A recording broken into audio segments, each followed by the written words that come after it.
like that nature and put your car at risk, and then you don't have the race car you need to go do the rest of the race. So there's a lot of risk-reward ratio that goes on in turn one, lap one. I always tell our guys, get in through turn one, settle in for the first lap and go racing, see what type of car you have. But you know, I'm a little older and I just retired as a driver. You're a young driver, so I mean, and I have to tell a story real quickly here. You came here last year and qualified fourth, which is outstanding, and it's a message to my young drivers. You missed the drivers meeting, and they put you back to the back of the pack. He started 54th. I knew you'd get that. Yeah, so, you know, so it's important to understand that you have to make sure you follow all the rules and regulations. But for you, you know this racetrack. To qualify fourth in this group here, you understand what you have to do. And you just described how you have to abuse the car to go fast. So for me, I'm going to sit back and watch to see if the guys are going to get to the end. When I say that, I'm thinking about Brent Cruz. Yeah. You got, I mean, it might not be him. It could be a mechanical. Yeah. I mean, for Brent Cruz, he really just has to finish. It's not who beats each other. Like, if Merrill beats Cruz or either way around, it doesn't matter. It just, they both need to finish. Cruz needs to get a top 10.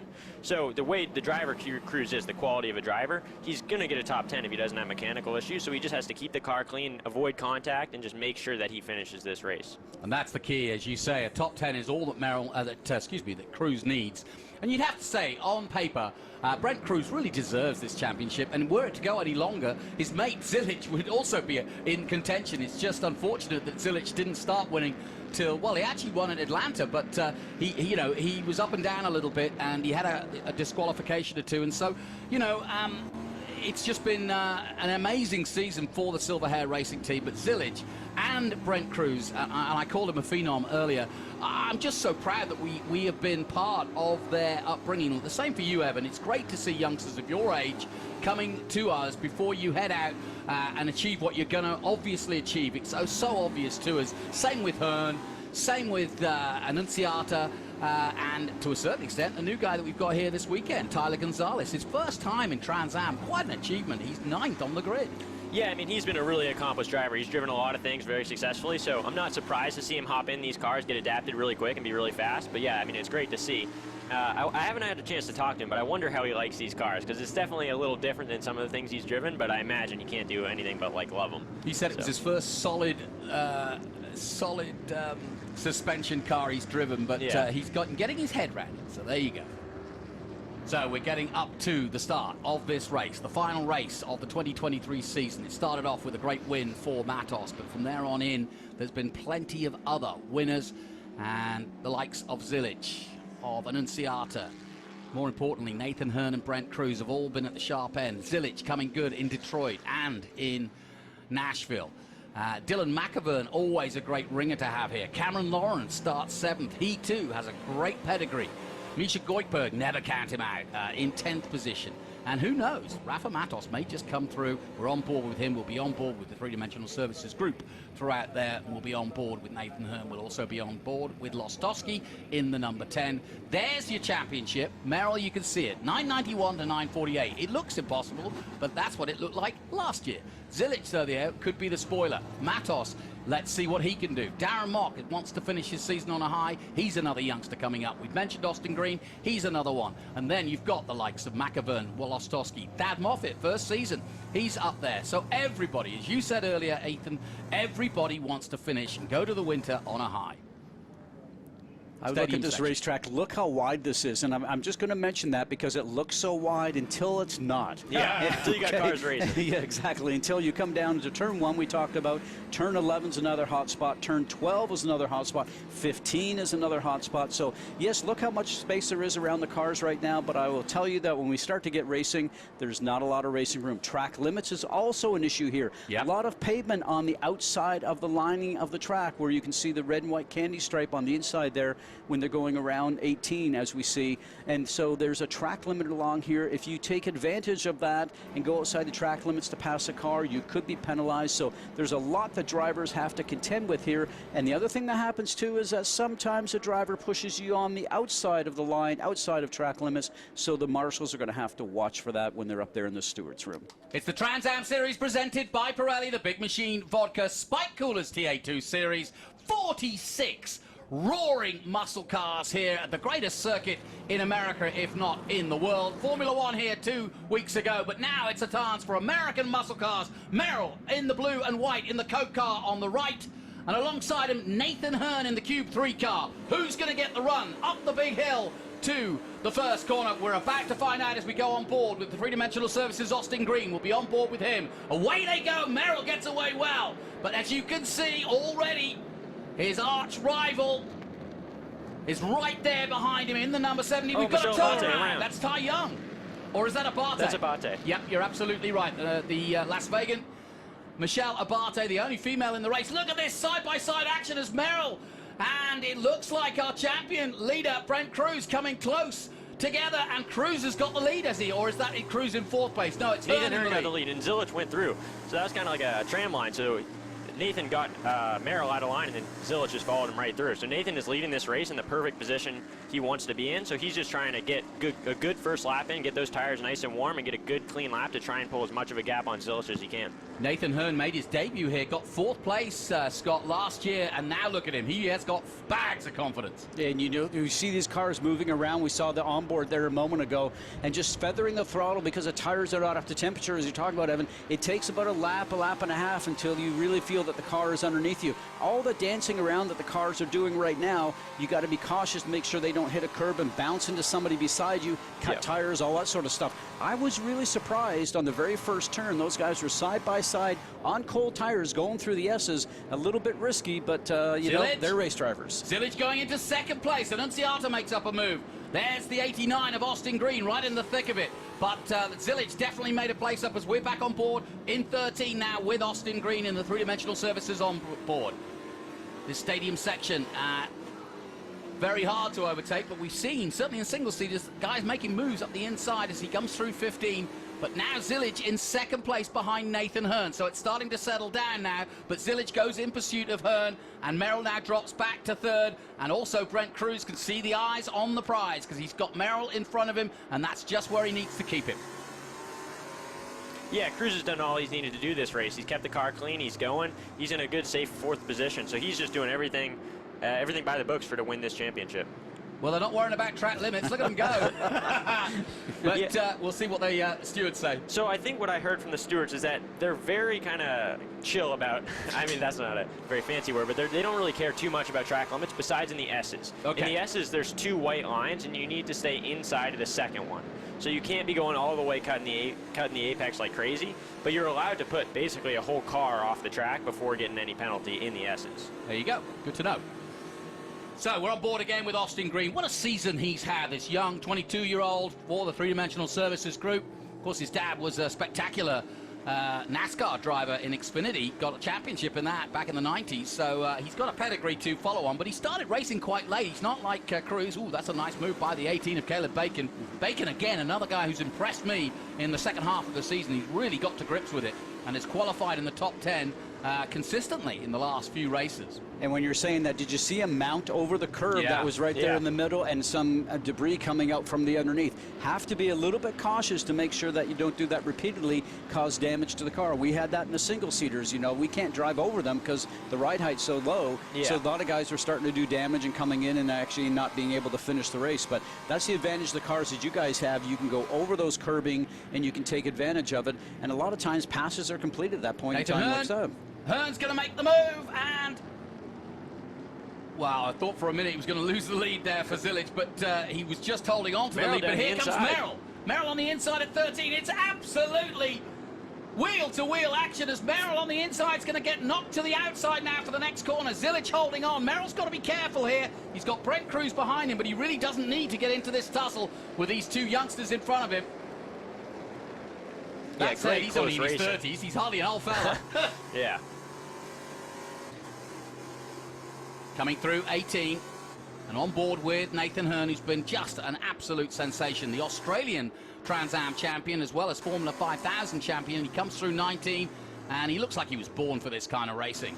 And of course, V8s is so popular in Australia, but he chose Trans Am, and we're delighted to have him. We want more. Yeah, just watching that onboard, that car looks really hooked up. Looks like he's really happy with the setup of that car and just wasn't fighting the wheel much. It's just the car was kind of doing the work for him, which is ideally what you want. You don't want to be fighting that wheel. You just want to make one input, turn it in nice and smooth, and call it a day. So he seems like he's really happy with the setup of that car right now. What do you notice, Scott? Well, I was noticing actually because we've got paddle shifts in our cars and the steering wheel and the single seaters, and it takes me back to when I first started racing a long time ago. Just watching the onboard that we had, you're doing some shifting in the middle of the turn. Yeah. So you guys still obviously have the standard shifter in the middle, so the hand comes off the wheel onto the shifter, and then something that we've gone away from in the single seater stuff. So really abusive for the driver inside the car. I call it the old-fashioned workhorse because driving with you one guys are hand. doing that. No traction control in these cars, and you guys are really heavy onto the braking and what have you. When you guys are on the brakes, how much PSI do you guys have in So this we brake pedal? use 1,200 PSI at frontline brake pressure. So it obviously depends a lot on master cylinder sizes to get the actual force, but it's something around like 150 pounds that your foot is pushing, 150 to 200 even sometimes, of pressure that your foot is just putting on the pad of the pedal. So you're really just going in there and slamming on the things. The brakes in these cars aren't great, so you kind of just go to the end of the straightaway and hit the thing as hard as you can and know it's probably pretty good. And they're, you know, at the end of the straightaway, the fastest one here is 160 plus miles an hour. And the reason I was asking about brake pressure is that, here we go. Zilic, jinx out, and has he got the braking power? No, Hearn says the Q3 car side by side. Great racing, folks. We're seeing this Now every Zilic is weekend. going to be in the inside. Yeah. This is a really hard sector because the inside and the outside, it switches really like aggressively, like it always is switching. So he has the inside here, now it's the outside. So look he at looks like Merrill. he made that move go. Yeah. And Merrill can get past both of them if he's not careful. Oh, and he bangs into the back of Nathan Hearn. And Brent Cruz has got the best seat to watch all this, is probably loving it, because as these two fight, or three fight, the Brent Cruz is just clearly cruising to the championship. What a race at the front of this. Annunziata about to join it, and behind Annunziata, Cameron Lawrence, and you can never count him out. Yeah, I mean, this is great racing. You can see those top 6 cars are all within a few seconds of each other, so that's really impressive. Go back to what you were saying, guys. Sorry, we had to pick up for the action there. Yeah, and just very quickly, you know, when we're talking about brake pressure and 160 miles an hour, and that's why it's important to note that for Brent Cruz, the go-karters come out of cars and they brake with their left foot. Yeah. His injury is on his right foot. If it was the opposite way around, he would be certainly having some issues, I would Real think, difficulty, part of the way through. So good for him that it's on the right-hand side. And the racing he's got going on right now, we talked about the adrenaline. He talked about it. Yeah. The adrenaline's taken over with that now. I mean, Yeah, that looks like a lot of fun. Yeah, I tell you what, as we go on board with Lostowski, currently in 12th position. He's just moved up past Josh Sargé, who's been racing IMSA in 13th position. But Lostowski, one of our former production racers, now turned Trans Am, has really made the transition beautifully, and he's definitely one to watch. He's got the 48 sticker there for Scott Borchetta, out of respect. So thank you, Scott. I hope you're back next year. I'm also keeping an eye on Rafa Matos. Matos currently in 14th position. He's done a great job of siding his way through. Here comes Merrill on Hearn. He's got the inside line at 11, and nice ride driving by both of them. They're going to be side by side, but Merrill's going to have the advantage. He pushes the Australian wide, tries to get the drive, but they both slip-slided out of there, and they've lost time to the leader. This could really help Cruz because he got a really good drive. He wasn't playing the games with getting a bad exit, so he was just focused on getting a really good exit. Now he's going to be able to make a move on Hearn. And Hearn doesn't want another pass, and it's Brent Cruz trying to make that pass, and he's got the better line. Annunziata waiting, likewise Lawrence. Here comes Cruz. No, says Hearn. Back at you. Australia versus America. North Carolina, Mooresville, where they literally make NASCAR drivers, it seems. And that's where Zilic and, of course, young Brent Cruz are from. Here comes Annunziata, though, the Californian, up for it. Got a third here last year, and he gets through on Brent Cruz. Nobody holding back. Just what Evan Slater said, which is they don't care about the championship. They're racing for their careers. And Brent Cruz has got to be careful there in fourth place, excuse me. Great race this between the top 7. As you can see, all this racing has just allowed Connor Zilic to really just pull away. He's just getting clean laps while everybody else is fighting with each other, slowing each other down. You can see he's just pulling right away. So that's perfect for him, and he's really happy about that. Yeah, no question about it. This is exactly what Zilic needed. Merrill won't care in that respect, just where he is on track, as long as he's staying ahead.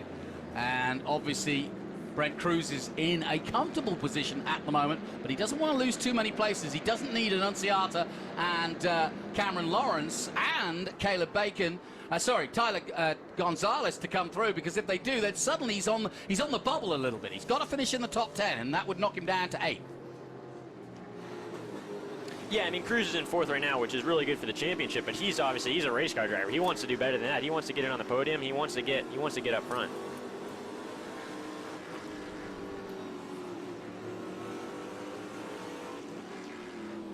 So we're on board with Austin Green. And guys, Austin Green, great season for him. Yeah, Austin Green's a great driver. He's been doing really well all season. New to road course racing. This is his first year road course racing. In the beginning of the year, he learned how to shift a car on the track, essentially, because he'd never done it because he just did oval track stuff. So really, really impressive for this year. He's doing a great job getting adapted to it. And I think his next year is looking strong. I don't know if it's announced yet, but his next year is looking really good. So super happy for him, and he's done a really great job. When we were talking a little bit earlier before the show started that you're even looking at trying to get into some oval type of racing yourself, because drivers are here for training, but it's really just an opportunity to be able to learn things, because you guys are always pushing to go somewhere else and probably chasing NASCAR. Yeah, I mean, you're always trying to do better. You're always trying to learn more. So oval track racing, here you can see the cars are kind of spread out a little bit. Oval track racing, you're always right next to each other. So I'm really trying to get into that a little bit more, just so I can gain some more experience with that, because obviously I want to keep my horizons as open as I can. So more oval track experience is good, because then that leads to more opportunities in the future. You know, it's interesting because this track, I think everybody knows it as a Formula One track, and obviously as a single-seater track, and I love it when we come here with our series, but talk to a few guys actually in the paddock, in your Trans Am paddock. Some guys like this racetrack and some don't. So, I mean, what's the highs and lows of this racetrack compared to what you guys generally do in your Trans Am cars? Yeah, so this track is kind of like, you either love it or you hate it. So I'm personally, I would say that's a little bit aggressive, I guess. But I don't hate it. It's not my favorite. I would say it's more on the dislike side, but it's kind of wide, it's kind of open, so there's less like risks. You can kind of just you can go off, you can make mistakes with low risks. There's just so much runoff, so much asphalt. But some people love this track because if you ignore that fact that there's just room everywhere, the track itself is really technical. It's really great. You have fast and flowing turns. You got super tight and technical ones like we just saw there in turn 1. So this track has a lot of variety, but it is wide open, which some people, including myself, don't really like. You know, when you talk about being technical, I mean, the S's that we're going through right now, and I'm Canadian, so... That looks like it's turn 11. Yeah, and that's the number 40 car. Yeah, that's the number 40, and that is Richard Rook. Yep. Turned around. He's kept it going, thankfully. Yep. Finish your thought, boys. Right, well, we're talking about all this pavement that you get to use once in a while, so if you have issues, they're not pulling you out of the gravel trap, which is neat. But, you know, for me as a Canadian downhill skiing, you know, if you don't get the first set of poles right, you're sort of off all the way down the hill. Yeah. And here with the S's, I think if you're off at the very beginning of it, you'll still make the turns, but you've cost yourself time in those first couple of turns. You've lost a few hundred RPM and also maybe a little bit of a couple of tenths here and there. So, yeah, it's a very technical track. And, you know, when I come here and I watch the Formula One cars go around, it's just, I look at it sometimes, the speed that they carry, I mean, it's almost like a video game. But this is a cool track. I was looking at the Formula One times. Don't quote me on any of this, but I think they were running 138s, and we're running 212s. Yeah. So, I mean, that's just crazy how much faster those cars are. But, I mean, the S's is where they gain so much time. They're just flat out at 150 probably. We're going to have to slow it down to 75. So those cars are just glued to the ground with the downforce, where these big, heavy stock cars, they're not that much slower at the end of the straightaway. They're just losing time everywhere else. Well, guys, 6 laps gone of the 30. Still a long way to go. But Connor Zilic is eking out a nice little lead, 1.7 seconds over Merrill. Merrill, though, is doing everything he can to stay where he is. Nathan Hearn putting pressure on. Brent Cruz, likewise, in 4th, is where he needs to be. Annunciata, Lawrence, and Gonzalez. Those are the worry for Brent Cruz because they are coming fast at him. Austin Green not far behind. And then in 9th, it's Caleb Bacon. Misha Goikberg in 10th. Dylan McAvern 11th, Lostowski 12th, and I wanted to get down to this battle for 13th, which is Josh Sargent and Rafa Matos. Matos all the way up to 14th. Adam Andretti's going with him, he's 15th, and so that makes for some interesting racing to come. There is Matos in the background. So, looking forward to the number 88 coming through. Such disappointment. Here comes Andretti on Sargent. He's got through as well. So, excellent stuff by him. We'll keep an eye on both Adam Andretti and Matos as they carve their way through. Yeah, I mean, Rafa Matos, he's got a fast race car right now. He's the 6th fastest car on the track right now while passing through traffic. So he's got a car that he's really comfortable with, and he's looking to make some more positions.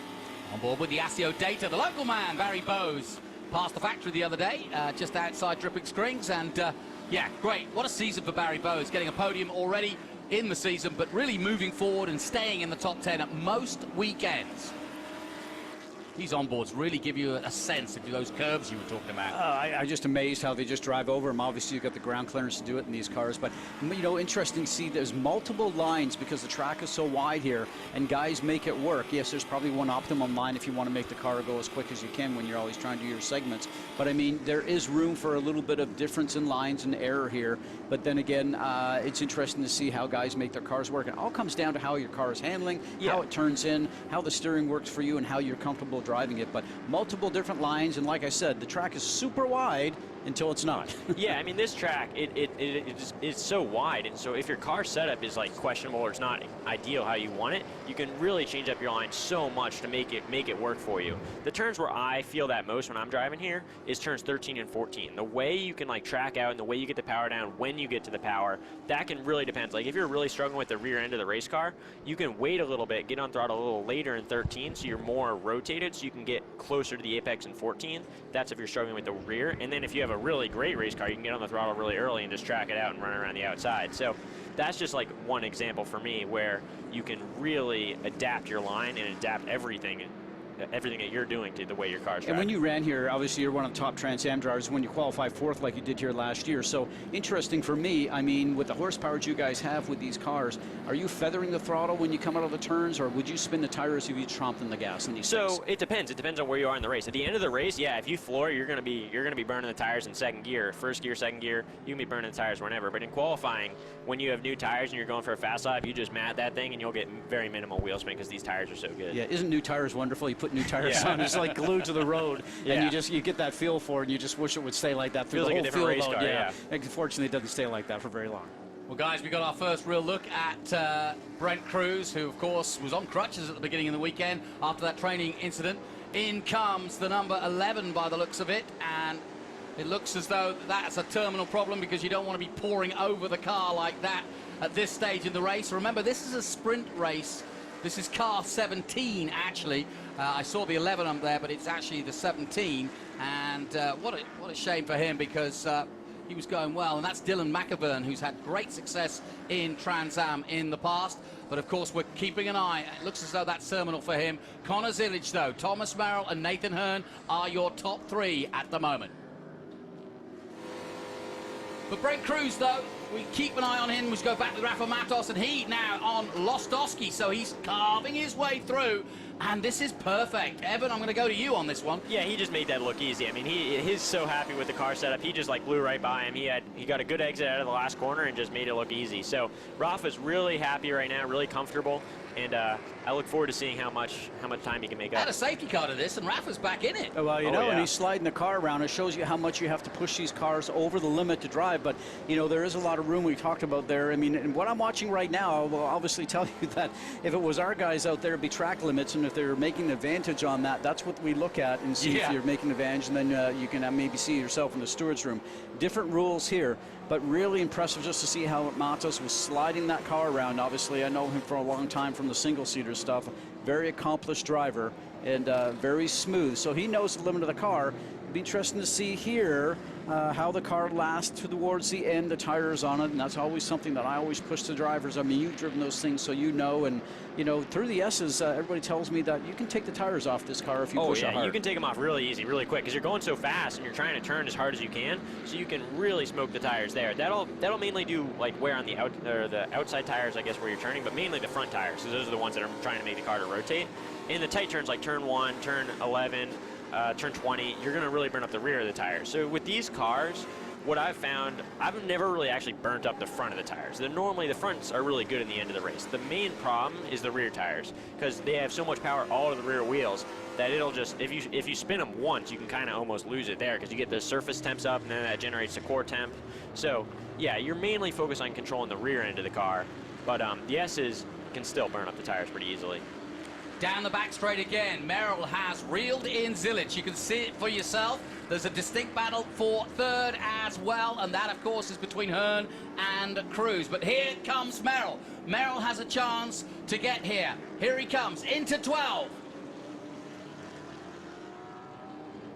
And And just as you join us back live on Mav T, we've had an overtake for the lead as Merrill, our champion, goes into the lead ahead of Connor Zilic. And it was a nice overtake on the exit at 12. Zilic, though, will try and come back at him. These two pulling away at the front. But now the battle is on, because this is where Merrill needs to be.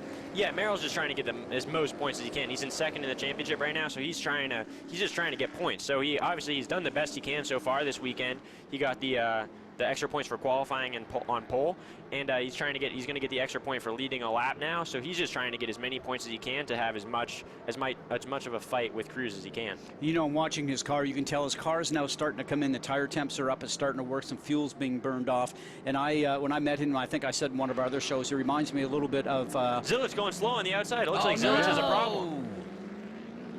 Well, or a mistake. He missed his brakes or something. Yeah, maybe. No, it certainly looked like something mechanical happened to put him out there, because it didn't look like he missed his braking zone. We'll find out very shortly here if he picks the speed back up, but no, it looked like it was a mechanical that forced him out there. Yeah. Oh, what a shame. And what a way to finish for Silverhair Racing, because he's been really the star of the show outside of Brent Cruz leading the championship. It's all been about Zilic in the last few races, from Watkins Glen, Technology, and of course VIR, where he was a double winner. Nobody's ever done that in the history of Trans Am. He won both TA and TA2, did Connor Zilic. So look out for the number 7. If you're looking at the 70 as the future, Connor Zilic is right there with him, and they've been in their way. They were both world kart champions back in the day. Slightly different years apart. I think Connor's slightly older. He is slightly older at 17 compared to Brent Cruz at just 50. Now, there's your leader. Now, look at what he's done in the amount of time. Obviously, with Zilic gone, it's helped a lot. But now he's got a decent gap where, as a racing driver, Scott, you know, you'd basically say that he's comfortable now and he can build on that. He's in the zone. I think his car has got better as the run has gone on. There's no doubt about it, which is very important. And anybody that's got a good car after a restart, something of that nature, I mean, it's great if it's only 5 laps to go. But anytime you have a long run like these guys are having, then the car gets better. That makes you feel very confident as a driver.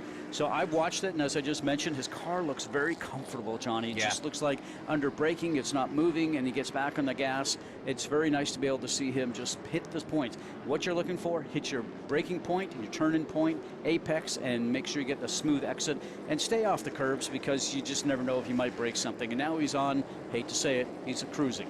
Yeah, you're absolutely right. We're in the Mission Foods Stadium section, coming up to the McConaughey complex, as I call it. Brent Cruz leading this group of, 5 cars, and at the back of that group is Gonzalez, our new driver. First time out, it's a puncture, I think. Yeah, it looks rear like a puncture. Right. Yeah. Yeah, you can see that smoke. Probably the tires popped and dragging. Yeah, it's definitely the rear. And there's all sorts of parts on the track. Oh, off goes the wheel. Yeah. All right. So now we're going to see a safety car. Yeah, I'm afraid so. Well, I've got a race director next to me, and I don't doubt him. So here we go. Yeah, I'm afraid Zilic will try and creep back, but no, that's going nowhere, and he's taken the brake calipers and the suspension and everything else. It's game over, guys. That seems like the lugs came out. That's weird. That's a weird thing. I don't know, because that was the whole wheel fell off, so I don't know what would cause that. Maybe like an axle snapping, or I don't know, something not No surprise, good. full course yellow, folks. Now, let's regroup, because I said a moment ago, just about a few minutes ago, wouldn't it be nice for Rafa Matos, now 9, if he got a safety car? Yeah, and absolutely. that's exactly what's happening. So, this race is turned on its head.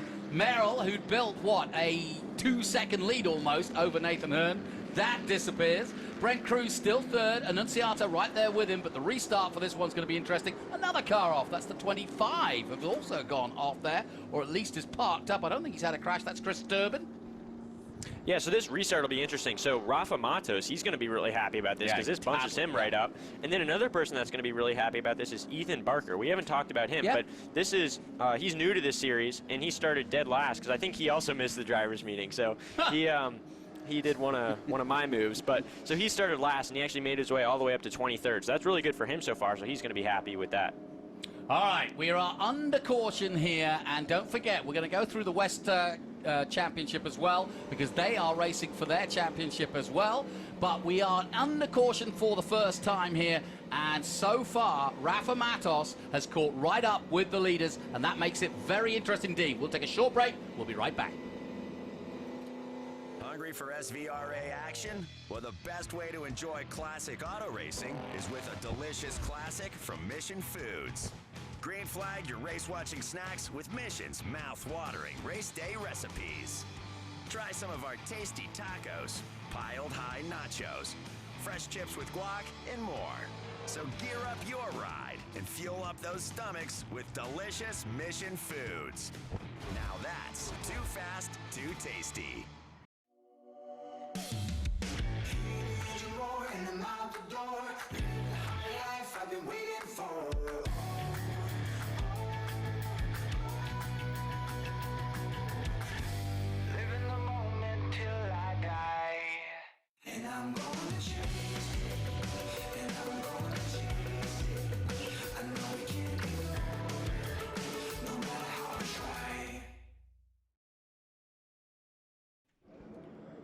It's the Big Machine Vodka Spike Coolers TA2 series from the Circuit of the Americas. The final hurrah, the last round of the season, and so far it's been a cracker. The championship is on the line.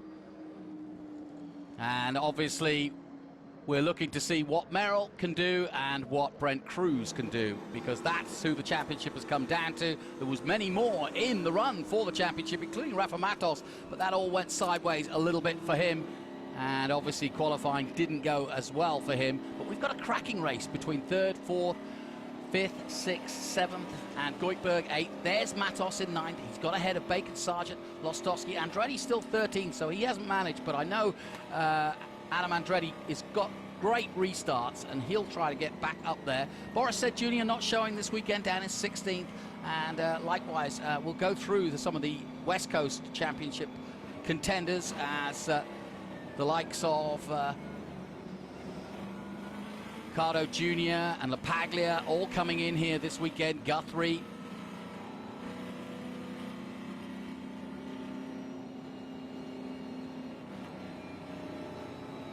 So we're under caution here as we go back up the hill to Big Red, or as we call it this weekend, the Big Machine Vodka Spike Coolers Turn 1. Let's head down to the pits where Ben Sissel is on the latest story. What is it, Ben? Yeah, thank you, Jonathan. I'm here with Gil Martin, kind of the team principal of Silver Hair Racing. Connor Zillage, class of the field again this race, but then it looks like he had a mechanical failure. Do you know what happened out there, Gil? I mean, our Silver Hair Chevrolet was fast again, and Connor was doing a great job. He started talking about having a little bit of a brake problem. We're thinking that we broke a hub on the right rear, and until we go back and diagnose it, it's hard to tell. But I mean, I got to thank Laura and Maurice Hall for everything they've done this year. The cars have been great. Connors have done good, so we'll be back next year and try to win this championship. Nice. I love it. Thank you, Gil. Well, if you'll stay with me, we'll come right down here to 3-Dimensional, talk to somebody from 3-Dimensional. So sorry to just interrupt, but this full course caution couldn't come into better with Rafa Matos now in 9th place from the back. So what are you telling and what are you hearing from Rafa? Right now, Rafa's doing really good. He's just setting down a good pace for us. He knew he had to work his way all the way up from 26. He's up to 9th now. Full course yellow came at a perfect time for us. We got something for him here at the end. We're looking forward to it. It's going to be fun. Nice. I love it. Well, gentlemen, back up to you in the booth with a little bit of insight from pit lane. Great stuff, Ben. As always, keep it coming. I just want to remind you, we've also got the West Coast Championship in hot pursuit. Brody Grobel leading in the points at the moment. Michael LaPaglia and Greg Tolson in that one. At the moment, Brody is in, 17th place, but he's not the leading West Championship runner at the moment, so lots to play for there. But let's get back to the action as Thomas Merrill now leads this race, but we're under caution. And what do you do in this situation? What do you say to your engineer, or what information do you want, Evan? I don't know. For me, I don't really like that much information. I kind of just like to know what I can see, kind of. That's kind of like what I like to do.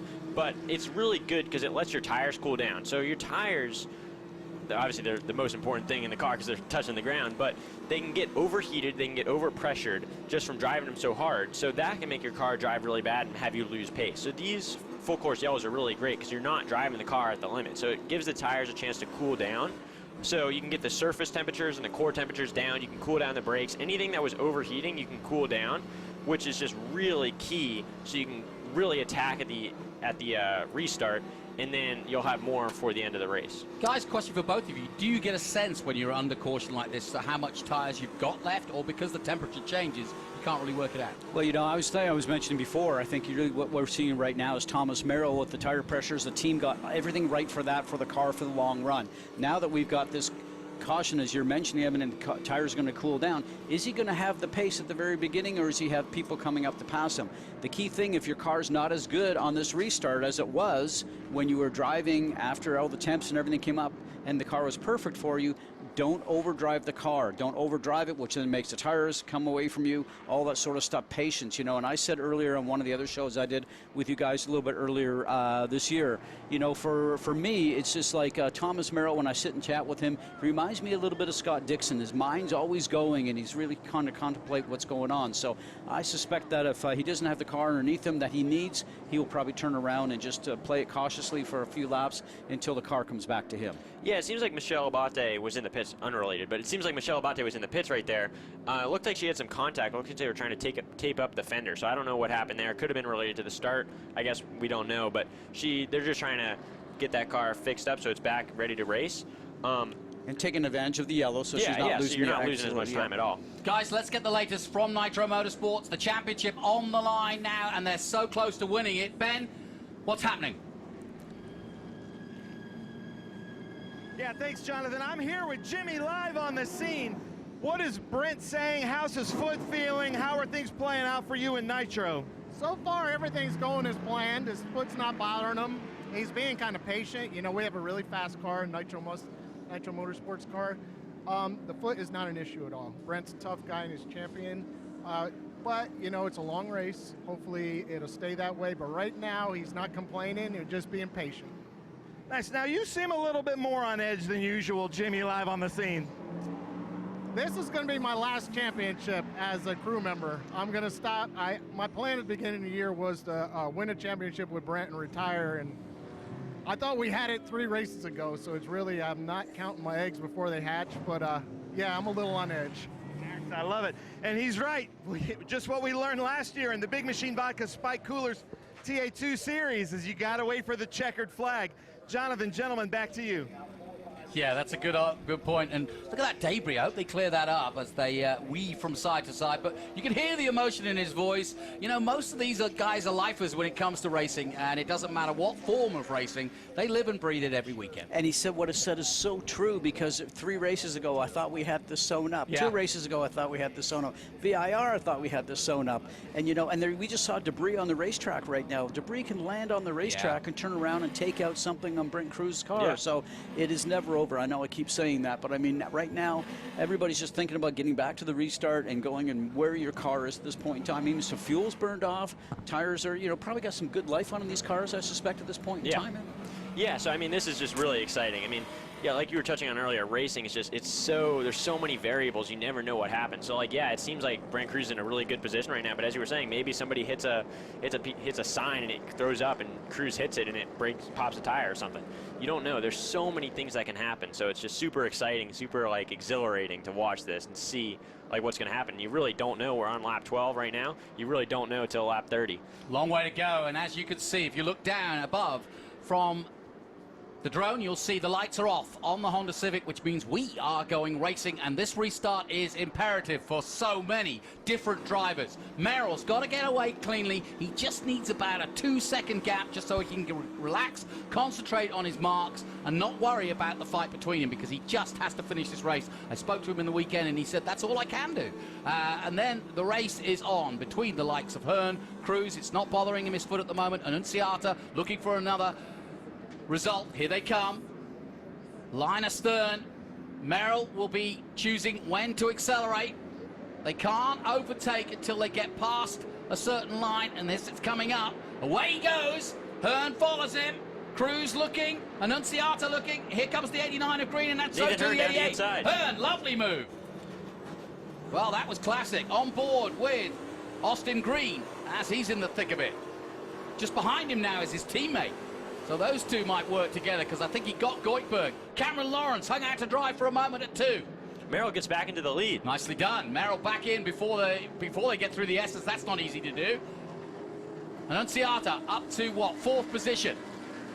Lawrence now 5th. Gonzalez 6th. Green 7th. Goikhberg 8th. Rafa Matos 9th.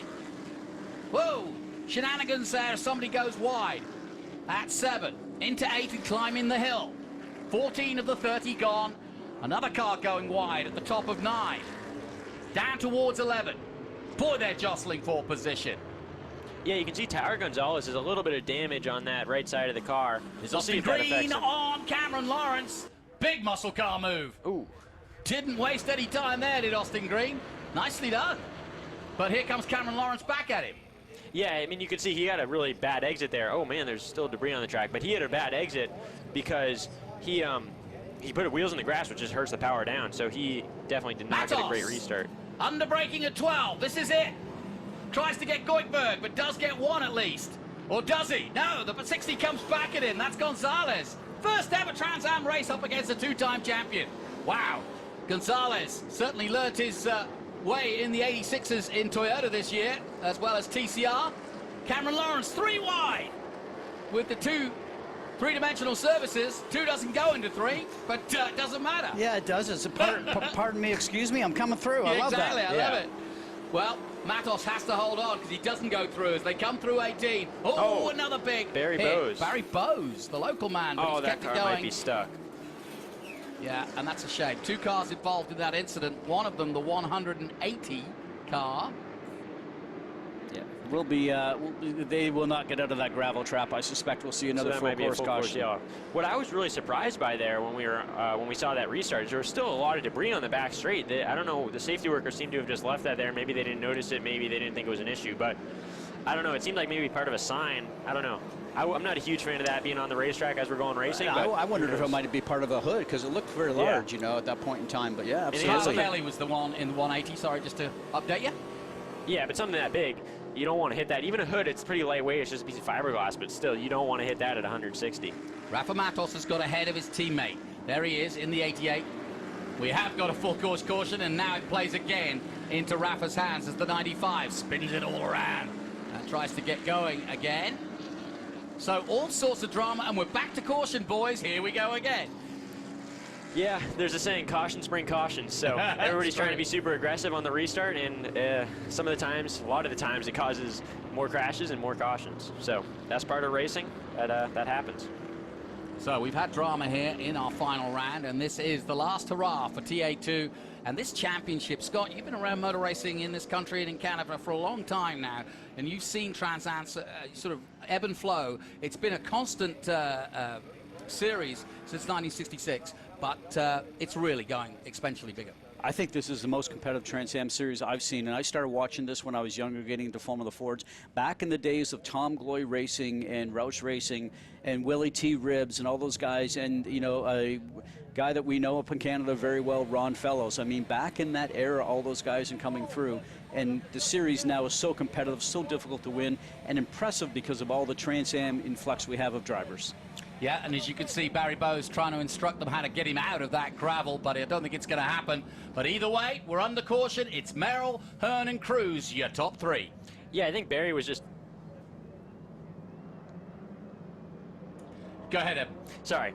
I think Barry was just trying to get the safety workers to push him into the grass, because once he's in the grass, so the gravel, you'll spin the tires and you'll get beached, but in the grass, you can actually drive these cars. So I think he was just telling them, just push me into the grass and I'll drive right away. Right, yeah, good point, yeah. Yeah, we'll see if the safety workers understand that. There he is. We just passed him there, and we're on board with Rafa Matos, who's currently 8th, so a great opportunity for him.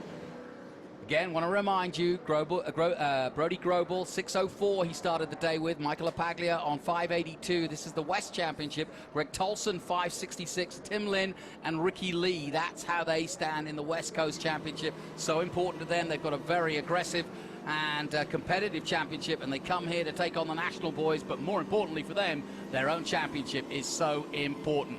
Very robust championship, the West Coast Championship. And we hope more, like Michel Abate, will transition from West Coast into the national championship. Out goes the 77, sadly. Yeah, Josh Arce for Liqui Moly and Cube 3 Racing. I don't know why he's out. It must be some mechanical issue that we can't see, so maybe some motor issue. We don't really know, but that's really unfortunate for him in the end of the year. Yeah, it's been a long year. It's been a lot of racing for him. On this restart, I'm really excited to watch Nathan Hearn. So we saw in that last one, he was super aggressive. So he's going to probably have that same idea and same aggression for this restart. So Merrill now knows that, so Merrill's going to anticipate that he's going to be super aggressive, so maybe Merrill will defend a little bit more. But it's interesting to see because now they both know their cards a little bit more on what they're going to do. So I'm excited to see how that all plays out. So we are waiting for the restart again, another critical restart. We just saw Andretti just go through shot. He's up to 12th now behind Lostowski, and then Caleb Bacon is 10th. Austin Green now 9th, Rafa Matos up to 8th. That battle between Cameron Lawrence, Tyler Gonzalez, and Misha Goitberg. Goitberg actually up to 5th place, very impressive indeed. He now joins that front group, chasing Annunziata and Cruz. But we're about to get underway again. Let's hope it doesn't take too long to clean up the cars that have gone off, including Barry Bowes. And we welcome back our MAV TV viewers. We're still under caution. You've missed nothing, and you're about to get some real exciting action coming your way, because the championship is on the line, and the man who could only beat the championship leader, and that of course is Brent Cruz, is Thomas Merrill, and he leads this race, so it's all on still for the championship. Let's head down to Ben Sissel in the pit lane. Well, thanks, Jonathan. I'm here with Blaze Chitta with BC Race Cars. Misha Goitberg starting 10th, and he picked up 5 positions. Looked like he's doing really well. We know he's really good at Circuit of the Americas. What's he saying? He's saying the car is good. He's just biding his time and trying to move forward. You know, we're trying to chase the degradation of the tires and just trying to keep a little bit of race car for the end of the race. A race car driver like Misha with so much experience, are you talking to him on the radio, or is he better when it's quiet? He has a driver coach. They do the communications. I shut up and listen. I love it. And straightforward, just like we would expect from Blaze. Gentlemen, back to you.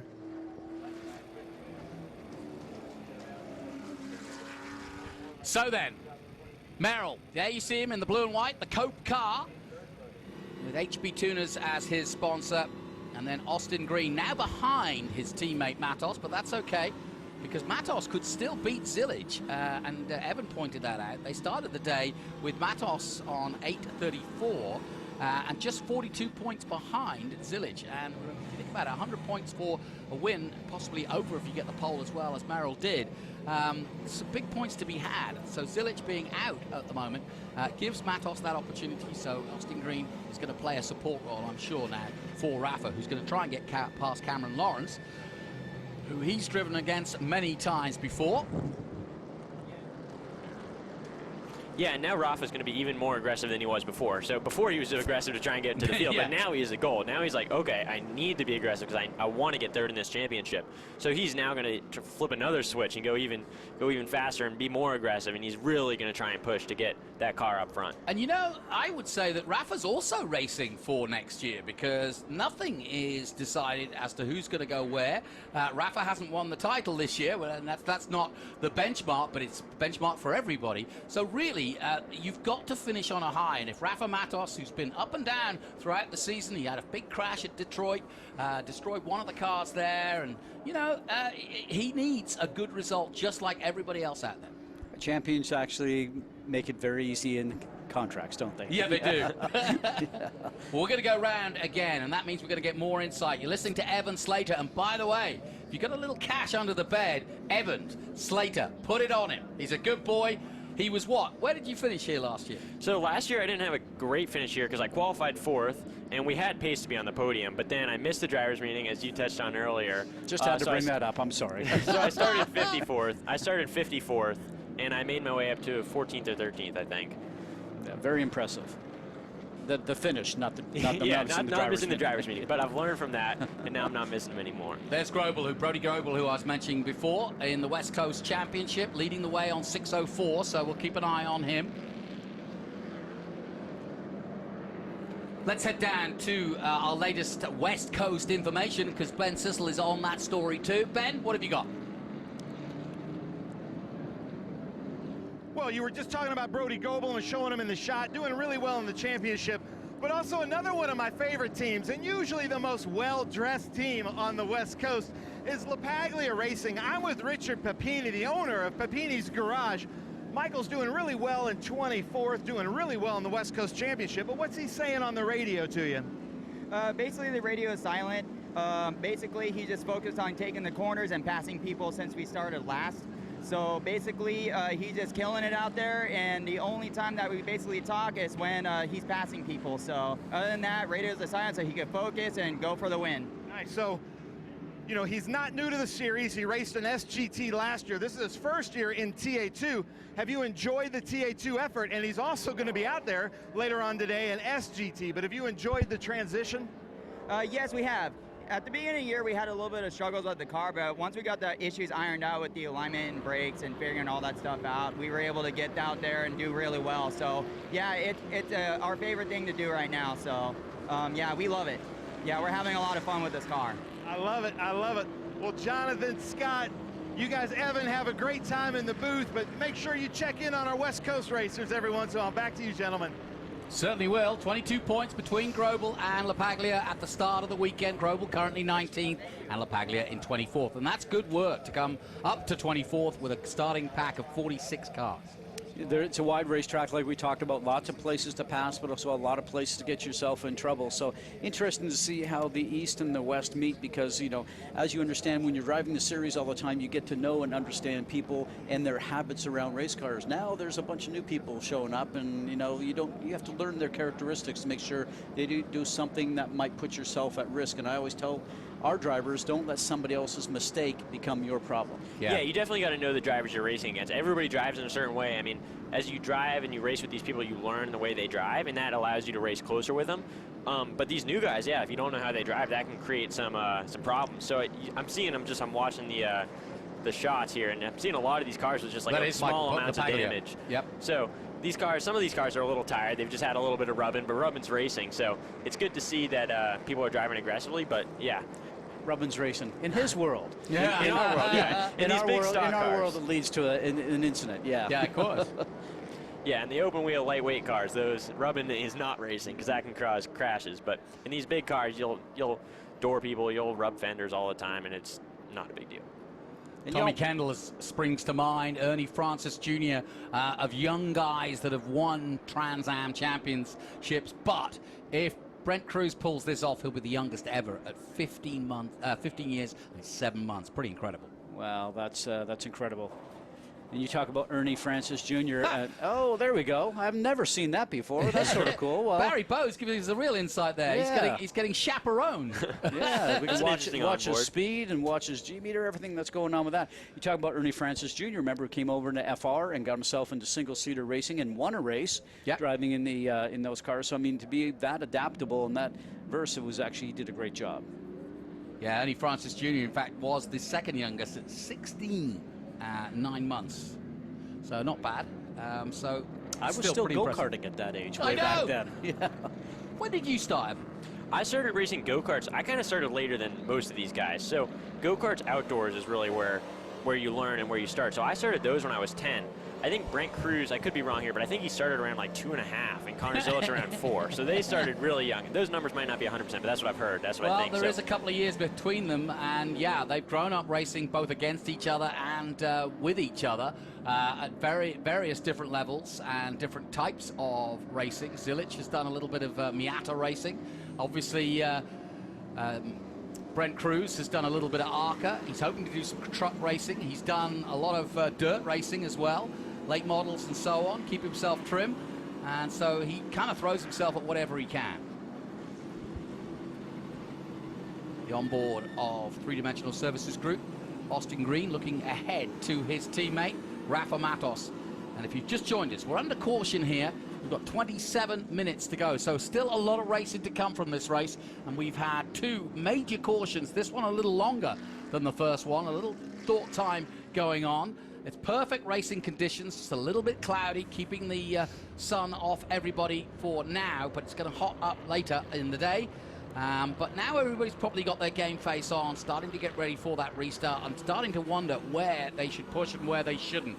Do you physically, guys, certainly in Trans Am, I wonder, with 100 miles, we call it a sprint, but is there a time where you go, okay, I don't care what the tires are doing, I got to go?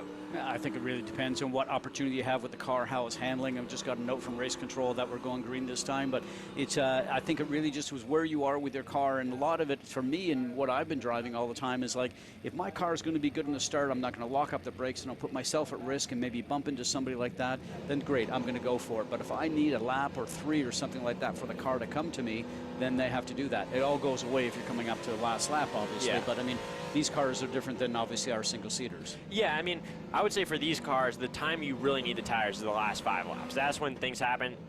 The positions only matter on the last lap. So in the end of the race, you have to have a good car. So you have to save your car for the end.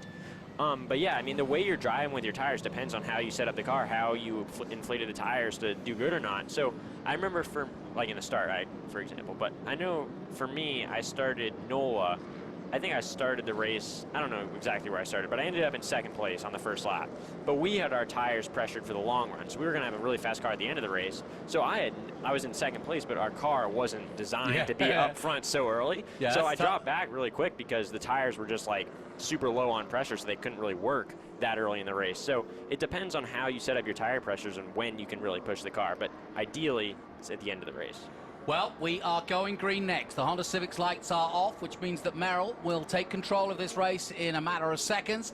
And it's going to be interesting because we hopefully will go green here for the rest of the day, or the rest of the 100 miles. Nathan Hearn still 2nd and still with a chance of winning his first ever Trans Am race. Remember, 4th here last year. He made his debut from Australia, then hot-footed it back to Bathurst, and he's got a lot of support back home in Australia for his quest here in the USA. Cruz on his way to the championship to become the youngest ever in Trans Am history. He still in 3rd place, and Annunziata behind him, and the big man and the big mover, Misha Goikberg, in 5th at the moment, and we're keeping an eye on Rafa Matos. Away they go then. Beautiful sound here at Cota. Brent Cruz pops out, Annunziata follows. Across comes Nathan Hearn. He does exactly the same move as last time. Worked for him last time. Let's see if he can make it work this time. Well, remember, Merrill came back at him. We've got a spinner around. Cale Bacon turns round. Hopefully he doesn't get T-boned by a car coming around that corner. Well, that'd be a bacon sandwich.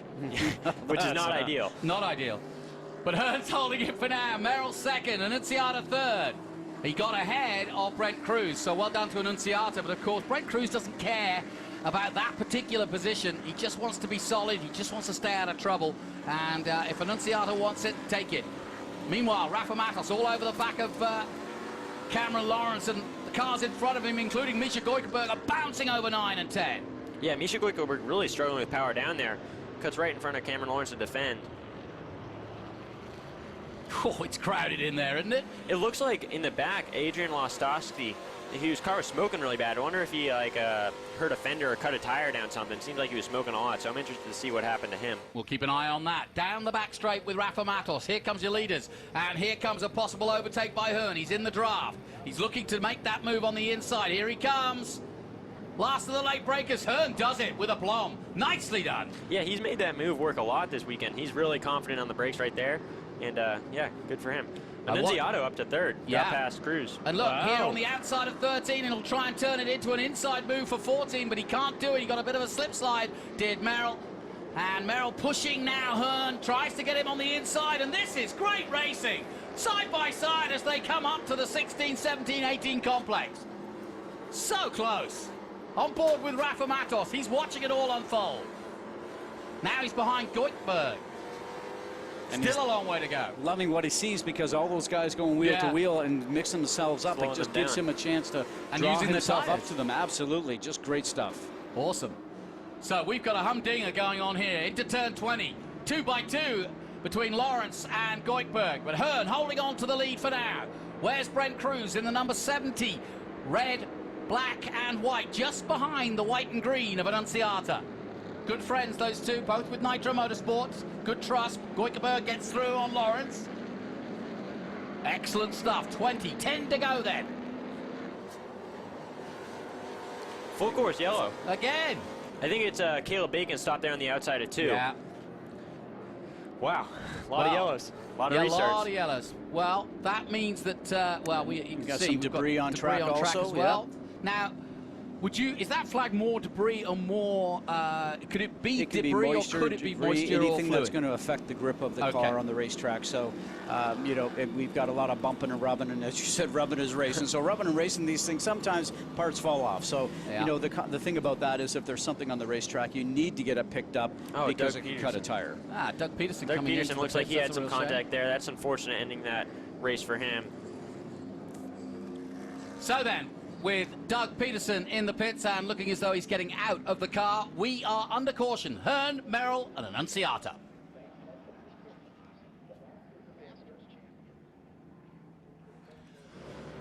So then, Brent Cruz, what a moment for this young man's career. And I'm going to ask both of you this. Where can he go? Where would you like to see him, and where do you think we'll see him? It's got to be NASCAR, right? I don't know. I've talked to him, and he says he wants to drive everything. So, I mean, well, obviously, there's the car we're looking at. It is Caleb Bacon. Yeah, it seems like for Cruz, NASCAR is obviously a big option. Maybe open wheel stuff. I know he tested an open wheel car at some point. So he looked at our series, and they reached out to us. You had to be 15, date certain via the FIA rules, because we run underneath Formula 1, 2, 3, 4 structure as it is. So he wanted to come into F4. You have to be 15. He was going to still be underage for the first 2 races this year, first 3 races. So they looked at it and thought, but I mean, so I was found that interesting simply from the fact that I got to know his name because of what he was doing and thought he was NASCAR bound, and we had them reach out, and I thought, well, this is interesting. So yeah, I mean, you're going to go take whatever's available in front of you. Yeah. And you may have the love for something, but if the door doesn't open up, you're going to go park yourself somewhere else to get racing experience. You have to have exposure. You have to be in the game. And then if something else comes along, then you make that decision. Well, the beauty for Brent is he's part of the Toyota Racing Development Junior Series, the program. He goes there pretty much 3 days a week, and therefore mixes with the NASCAR drivers. But when you think about what Toyota do in racing worldwide, we've just mentioned that Gonzalez came from 86. He's raced in Toyotas in the 86 championship. He did that at Nashville as well as doing Trans Am. But then when you think about what they just competed in the last round of WEC, they're coming back here, but Toyota winning in Bahrain, who knows, he might even go that route, and that's a great professional career. So there's so much open to Brent Cruz, and like I said, it's a pleasure to have seen him at this young and raw stage, because he really is going to be something special in the future.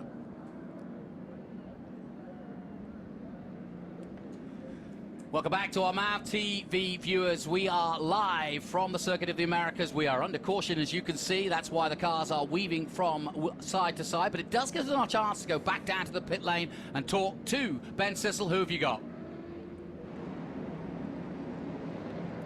Well, Jonathan, it's my pleasure to introduce, unfortunately out of the car early, but our new TA2 Masters champion. And if you remember, Doug Peterson didn't get to be here last year because you were being inducted into the Hall of Fame of Michigan. So welcome back to Circuit of the Americas. But Doug, unfortunately, bad conditions. What happened out there? Oh, I don't know, a little bit of banging. The steering wheel is quite a bit crooked, a little vibration. So, you know, doing 160 in the back and the front's wiggling and banging. I was just kind of had enough of that. Crazy year this year, 3-dimensional services group. We had some great races with a 3-dimensional services group triple track challenge this season, TA2 Masters, but you're here with 4 cars, so now you've still got 3 bullets in the chamber. Are you going to go back and watch this race? I'm going to go change and cool off. That's a good answer. Just like we would expect from Doug Peterson. Doug, thank you so much for this season. 3-dimensional services group, but don't forget about Rafa Borisset Jr. and Austin Green. Gentlemen, back to you.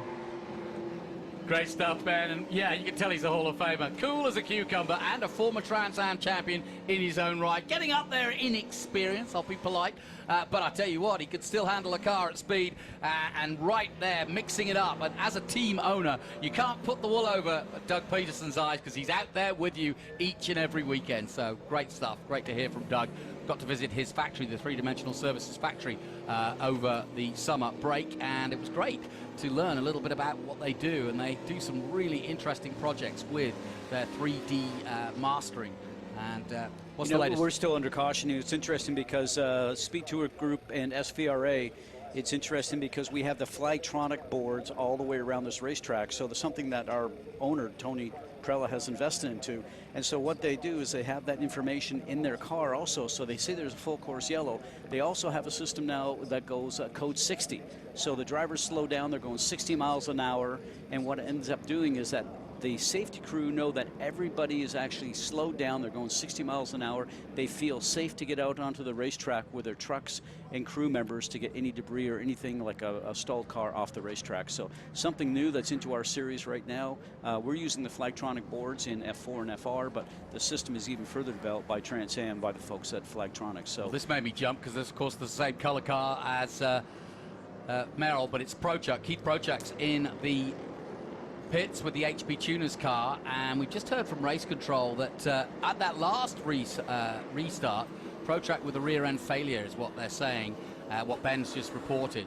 But we've got 4 cars that are going to go back into the pit lane, and that's West Coast, 69, 86, 27, and 24 for restart violations. And that could be because the rules perhaps in the West Coast are slightly different at the restarts than they are in the National Championship. Well, you know, I'm going to take you here, and I say this because I have 7 drivers from International that come into race our series. You have to know the rules, young man that missed a driver's meeting, about what's going on. So you need to know the rules wherever you're racing, whether it's here in America or anywhere in Europe. So you have to know that information. So not only that, is that I was talking about the Flagtronics system just a moment ago. There is GPS sensors in all these cars, so we know, or the Trans Am knows exactly if a car passed under yellow or anything that's going on. So you can't get away with anything in these series these days, certainly because of all the electronics that we have. This makes it really interesting, guys, because I just realized that Brody Goebel is one of the guys coming in. The 69, of course, is the championship leader, and Michael LaPaglia is not coming in. Oh, there's Keith Prochuk. Yeah, so that could really mess or stir up the 22-point difference between Goebel and LaPaglia as we take a look at Keith Prochuk. Out of the car and obviously disappointed. Hell of a race for Misha Goikhberg. He has made a real name for himself in this one. He's always at the sharp end. He's always top 10. But to see him vying now for a top 5 position towards the end of the race is really impressive indeed. Yeah, Misha Goikhberg, obviously, he drives a lot of stuff. IMSA driver, I believe he drives a Lamborghini in IMSA. So he's a really good driver, and it's great to see him in this series, and he's very experienced with these cars. So, well, I mentioned Keith Prochuk. He's out of the car, but he's with Ben Sissel. Yeah, thanks, gentlemen. I'm here with my friend Keith Prochuk. And Keith, unfortunately, HP Tuners doesn't make a rear end for these TA2 cars. Is that what happened out there? Yeah, it's either the rear end or the transmission. We had a good run, running P16 pretty solid, feeling like I could go up a couple more, but then, yeah, just grenaded there at the end, and that's all she wrote for us. And that stinks, too, because we talked before the race. You love Circuit of the Americas. Yeah, I was moving up. I was running fast, and my head was in the game, so we were, like, I was in the zone to run, but rear end had other thoughts. Oh, man, that stinks. And this track is tough on transmissions, suspensions, and rear ends. Circuit of the Americas and those bright orange curbings. Scott Goodyear, I'm sure you can speak to that. Well, you know, they love all these big curbs that they have. It certainly keeps our guys off of that, but it's interesting to see some of these guys, as we mentioned, just be able to drive over them. I'm still just amazed at that.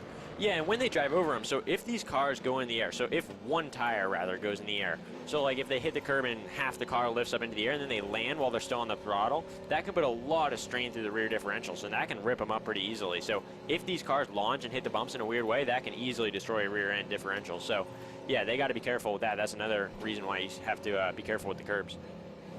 Austin Green, of course, currently in 9th position, fighting for the Rookie of the Year championship. He's got 723 at the moment to Thad Moffitt's 661. Nathan Hearn, 3rd at the moment, but Nathan Hearn will get some big haul of points, but won't get up to Austin Green's position. So Green pretty much a shoo-in if he stays in 9th.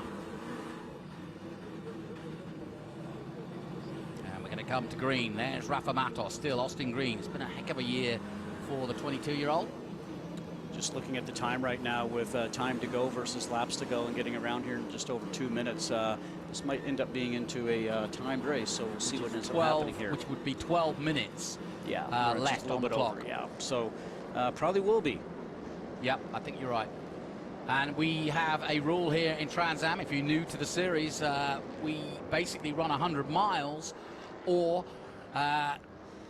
if we can't put that in and get the number of laps we want in, then we get as close to it as we can, given the cautions, and then we run to the clock, and then we tick it down, and we run to 0, and 1 lap after that, that's it. So here we go. We're about to go racing again. Everybody jostling for position. Massive field. Great to see at the end of the season. At this huge circuit, it deserves a big field, and as you can see, the Honda Civic makes its way out of the way. And once again, Nathan Hearn will pick it up. His first chance to get a restart from the front. And boy, will he be looking forward to this. Yeah. Wait until the start zone, which is the signs that are on the front stretch that the drivers can see. Leader has to go in that start zone. He gets to accelerate first, and then the flag flies, and make sure you don't pass anybody or come out of line until that happens. And off they are. And that was a great restart from Merrill got a Nathan good Hurn. restart. Really good, and out to the outside now. Merrill flips through, and Hearn's going to defend and get as wide as he can. There's Thad Moffitt. I mentioned him a moment ago in that rookies competition. He's got some work to do if he's going to catch Austin Green as we go back on board with Matos, trying desperately to get past Misha Goibu. They do get past the number 90 of, it looked like Annunziata might have a problem there, or one of the cars that they go past. Still there. Okay, no, Annunziata is there, so good news. But everybody flip-flopping through the S's. There's Rafa Matos in the three-dimensional services group.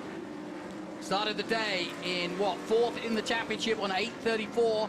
Some 42 points behind Connor Zilic, who's out of proceedings. I didn't notice if there was damage on the front of Matos' car on the left front fender, but I saw some tire smoke coming out of there going through the S's, so not sure if he had something touched on the fender that when he's going through the S's and the car's all leaned over, it's touching, but we'll have to keep an eye on that to see if that doesn't get worse. Nathan Hurn went really defensive into that turn, which might hurt his exit, so maybe Merrill will be able to get a good drive out, and it looks like he is, and he's down the inside of Nathan Hurn. Yeah, Merrill purposely went wide, and that's because he wanted the switchback, and that gives you good drive, and look, that's what it's done for him. But that said, if you run this long run straight, then you've got a chance of a slipstream, and that's exactly what Hearn's looking for now. Merrill, though, is going to brake as late as he dare and hold off Hurn. Hurn gives him a little tap, a love tap, and Annunziata waiting for it all to go horribly wrong, or make his move up the inside at 13, but instead, it's the Cube 3. 3 doesn't go into 2. Come on, Nathan, but it does here. Look at that. Nathan takes the lead again. Hurn leads, and man, that's a terrible accident there as he turns round Hurn, and Merrill is going to get in trouble for that one, I'm afraid. Yeah, so that's really disappointing for Hurn, but Merrill, that could be a big deal for him because he messed up his fender, so that might end up taking him out of the race. Maybe he cut down a tire, who knows? That seemed like pretty big contact. I'd go one step further and say surely the stewards are going to look at that because Merrill caused it. Well, they certainly look at that, but I was putting myself in Brent Cruz's spot because all that's happening in front of him, and he's going, no, don't come into my path, that sort of stuff, yeah. Well, yeah, actually, speaking of which, the penalty, he's... Oh, no! Oh, more carnage. Is that Rafa Matos? Absolute mayhem here at turn 20. Thomas Merrill spins around, Rafa Matos out of it. Misha Goikhberg going slow. Oh, man, and Cameron Lawrence is leading this race. I said never count him out. We've got all sorts of drama. 24 of the 30 done. 8 minutes to go. Merrill trying to keep going with the car flapping off in the distance with bodywork everywhere. But there's been huge drama in this one, and it all started at turn 11 with a great move by Merrill, but then at 12, it all went horribly wrong. Austin Green trying to keep it all together. But we've got more, one more twist in this season. This is deja vu all over again, because this time last year, this is the same sort of thing happened, and we are going for a grandstand finish, folks. Stay with us. Guys, I don't want to apportion blame, but we've got to look at it a little bit. I said immediately, Merrill caused that accident at 14. Well, and the whole thing about it is right now, no penalties are going to happen, probably no drive-throughs or something like that. It's going to end up in the stewards' room at the end of the event right now. Bet you're not glad you're not there. Well, we had enough of our stuff yesterday to think about that. So when you have all the young drivers driving around, but we talk about this excitement all the way around. Misha. Yeah, I'm not a race director or a steward, but what I would say, you just never show up to the meetings. You've never met those kind of guys. Yeah, well, from my perspective, that looked like entirely Merrill's fault. I mean, it happens. It's racing. He's trying to go as late as he can on the brakes. He went a little too late, ran into the back of Hurn. For me, that seems like an avoidable contact. So if Nathan protests that, it'll get, I believe it'll get Merrill a 40-second penalty, which then secures Cruz with the championship. Right. Yep. So that's big news for Cruz because he had chaos all around him, but he was not in it. So let's just catch up on where we are. Cameron Lawrence now leads. Annunziata is second. Austin Green is third. Brent Cruz is fourth and on his way, as you quite rightly point out, to the championship. Darren Mock now fifth. Adam Andretti, sixth place. And I smile there because, of course, he comes and joins me in the commentary booth for the other races. So I'm delighted for him because he's really made his way through. Boris said he's up into the top 10 too. So Doug Peterson will be smiling even though he's relaxing. And there you see it for yourself in real time. There is the 89 of Austin Green. A little bit of damage to the left side by the rear of his car, but nothing that's flapping too badly. And as you can see, Brent Cruz right there behind him. So Thomas Annunziato just passed Cameron Lawrence for the lead and showed everybody the pace he has. He ran a 1:11.8, which is well the fastest lap of this race. So he showed that he's got the pace and he's ready to go. So he got out front and he's making that Nitro Motorsports Nerd Focus car go fast.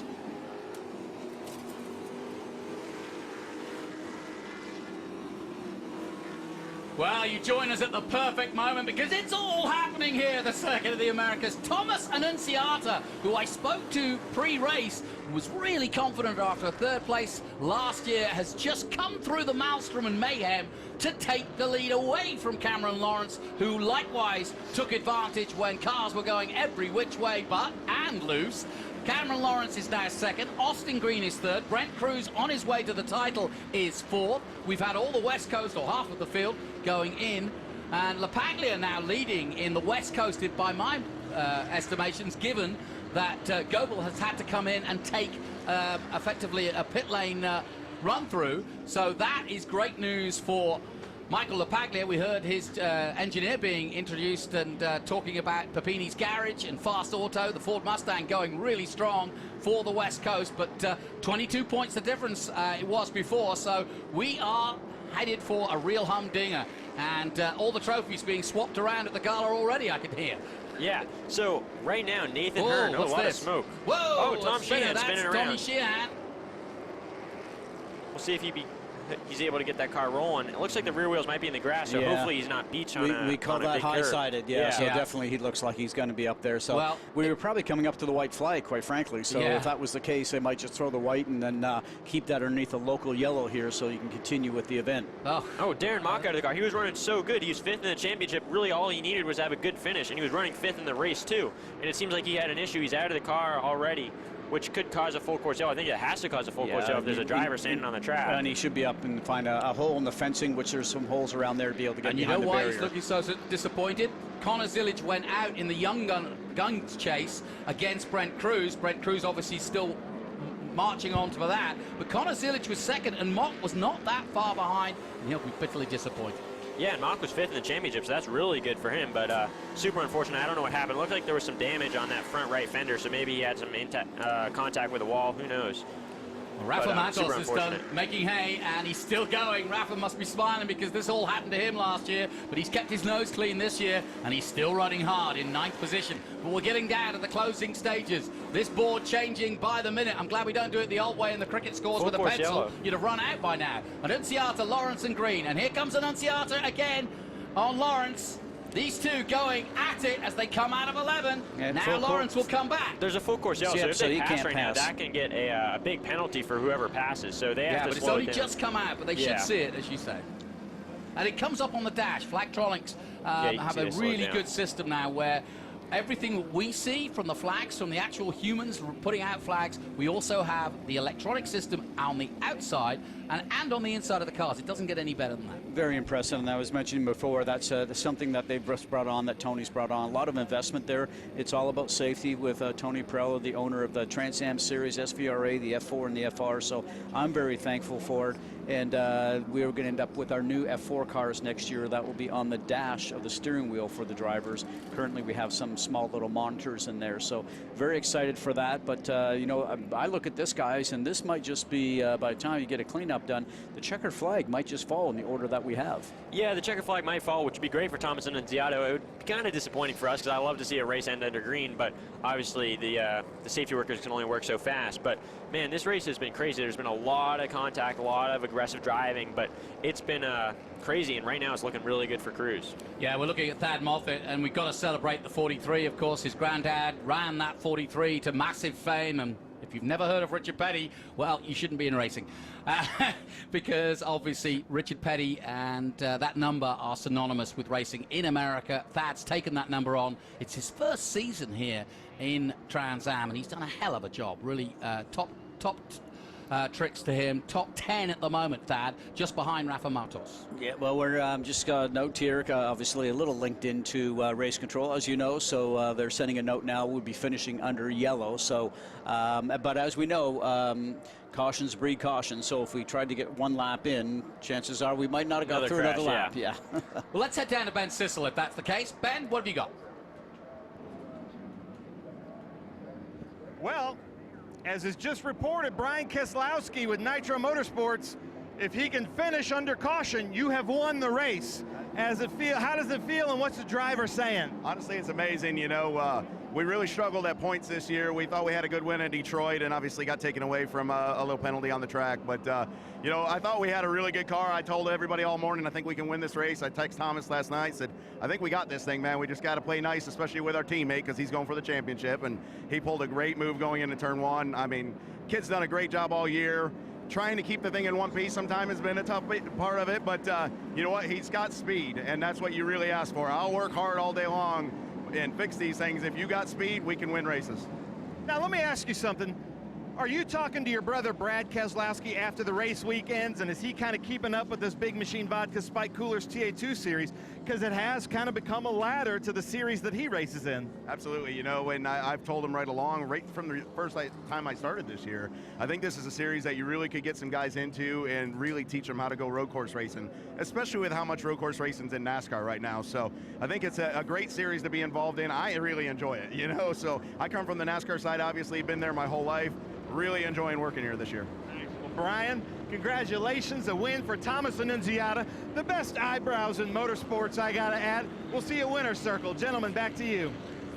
Great interview, and what a great name. Yeah, Brad Keselowski, of course, a household name in NASCAR, and Brian making himself a name and a winner with his boy, Thomas Annunziata, because we are going to finish under yellow. What a great story for Nitro Motorsport. Nick Tucker was the man we spoke to at the beginning of the weekend, chief engineer, and really the man behind getting all these youngsters together. Annunziata coming in just at the end of last year, and he came in on the back of talking to Brent Cruz, who's a mate of his, and he said, you know, this is really good fun. You should join me, and he's only a teenager too. You know, and you talk about the fun. I guess we were talking about Trans Am, where it's been and where it's going to, and I just look at the fun that's going on in the series right now, because when you are wheel to wheel and you are having the racing that we just saw today, that we witnessed today, as a race car driver, that's what you want to be doing. And I know you're sitting in the booth and you want to be out there, Yeah. and I fully understand that. You know, but for me, going through all my career, just sitting here, and I'm a big fan for what's going on in Trans Am, and all the Trans Am folks have done a great job on building this series back up again, and better things are on the way. Totally. Evan, what's the latest on you getting back in the seat? What's it going to take? I don't know. So I'm in a few talks with people for 2024. Haven't signed anything yet. Everything's up in the air until you get something signed. So yeah, don't know quite yet, but I have a few things I'm working on. But yeah, we'll just have to wait and see. How old are you? I'm 17. There you go. Look at that. 17-year-old winner. And we've got a 17-year-old here in the booth. Well, your knowledge and insight into this kind of racing has been fantastic. I know that Scott and myself have enjoyed having you in the booth, so thank you for bringing your insight. Yeah, no, absolutely. And a big career ahead then for Evan Slater, but a big moment about to happen for Thomas Annunziata. Another name for the future, as he's done what he tried to do last year. He came third last year, but this year it's going to be a checkered flag, but we're going to go one more lap by the looks of it. Cameron Lawrence, who came in at the last minute, remember. Cameron's got a good bunch of races under his belt in Trans Am over the years. And there is the checkered flag. I forgot it was at the far end, but yeah, he takes it, and that's a great win for him. But Cameron Lawrence also, great story, coming in for Bupp at the last minute when he pulled out. And so Lawrence was not expected to be on the podium, but he's got it. Austin Green, the 22-year-old, also gets a great podium. But more importantly, we have a new champion of Trans Am TA2. The Big Machine Vodka Spike Coolers TA2 series has been won by the one and only, the youngest ever in the history of Trans Am. His name is Brent Cruz. Write it down, get the t-shirt, get the autograph, because Brent Cruz is going to be a household name if he isn't already.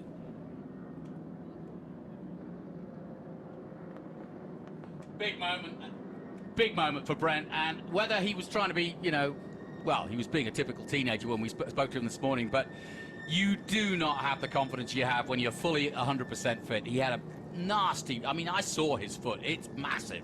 He's got a big bruising. And I've played a lot of soccer, you know, on hurt ankles, and there's nothing worse because it swells up and there's nothing you can do about it. And they really don't know what they have to do with it because it just happened really in the last 48 hours. So for him, certainly, you know, because there's always a question mark in your mind. But I mean, the adrenaline, as he was very calm when we talked to him this morning, he goes, you know what, the adrenaline will take over, and certainly it will. But, you know, now after today, the ride home on the airplane, it will probably be painful. But you know what, you'll be looking at a trophy sitting there beside you. I think it'll be all right. Yeah, he'll be fine with that. And Evan, as a fellow teenager, you've got to take your hat off to Brent Cruz. He's done everything right. I mean, if you were looking for somebody to be inspired by, that's the guy. Yeah, I mean, he's doing really good. Super consistent, super fast. He's done everything you need to be a champion. So yeah, I mean, he definitely deserves this championship, and I feel great for him. Obviously, I'd like to be in that position too, but congratulations to him.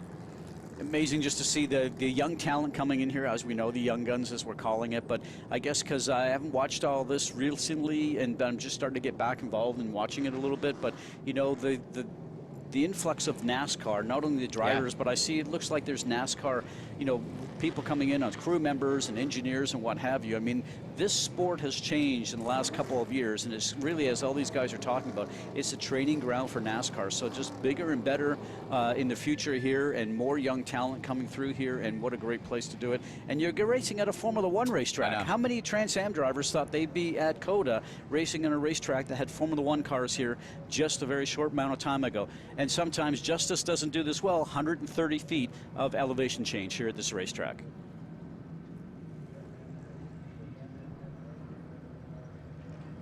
And we welcome back our MAV TV viewers. And yeah, Scott, you were making a very good point here earlier. We've been talking about the crossover. We just spoke to Brian Keselowski.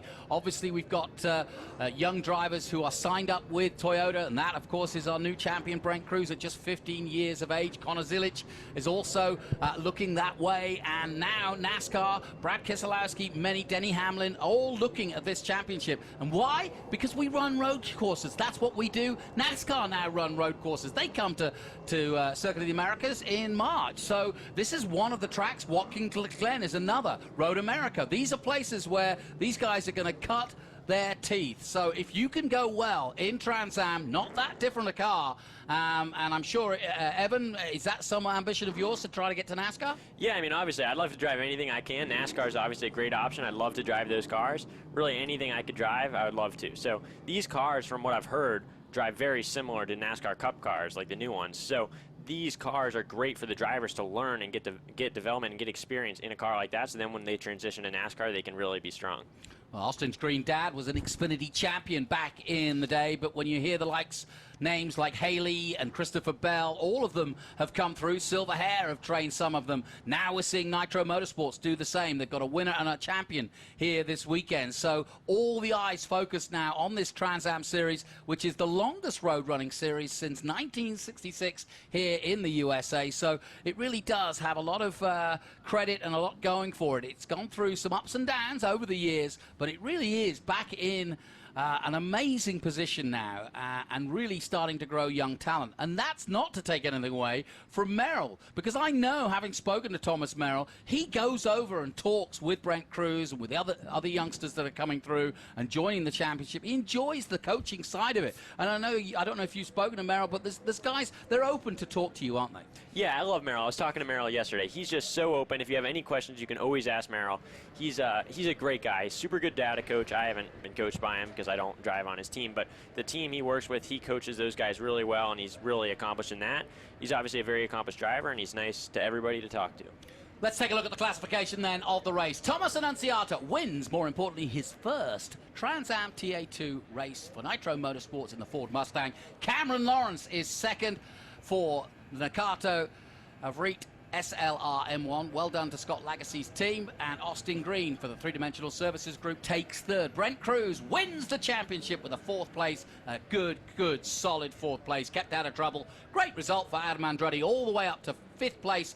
Waited his moment and got there. Ethan Barker takes sixth place. Great result for him. Boris Said Jr. finishes his season on a high in seventh. Ben Mayer eighth. Great result for him too, again, for Nitro Motorsports. Just 15 years of age. Another big name coming up, beating a two-time champion in Rafa Matos, who made it from the back to ninth. Thad Moffitt one of the top guys, another guy starting out just a little bit older than those youngsters I mentioned, but on his way up and following in the Petty tradition.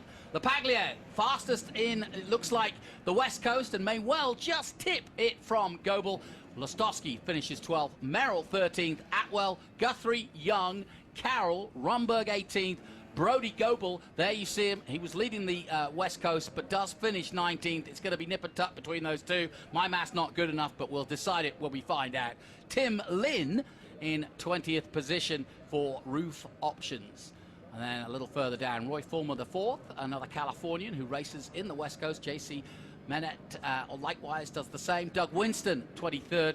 Bob Ricardo Jr. in 24th. McAllister, Nathan Hearn, after what was such a great race, finishes in 26th position after that turnaround.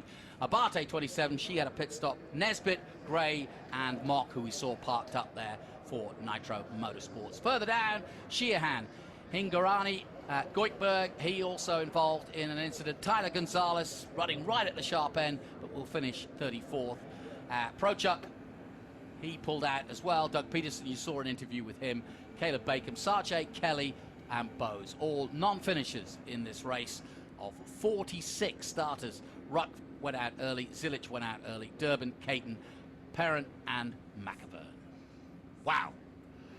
Well, Customers Bank came on board this year. I think we've given them something to look at, because I know that that is right up there with some of the best races we've had in Trans Am in the last few years. And if you were up there on the tower, you got a cracking view of it. But what a time to remember. 2023, the season that Brent Cruz cracked through. We've got Ernie Francis Jr., who took on several titles in TA, now in single-seaters, funnily enough, and in Indy next. Has so much choices. But don't forget, Circuit of the Americas will be shown on MAV TV, the highlights of that race you just saw for the Big Machine Vodka Spike Coolers TA2. That'll be Thursday, this Thursday, November 9th at 8 p.m. And that'll be followed immediately by the race coming up later today, and that is TA, XGT, SGT, and GT, and that one at 9 p.m. So plenty Thursday nights.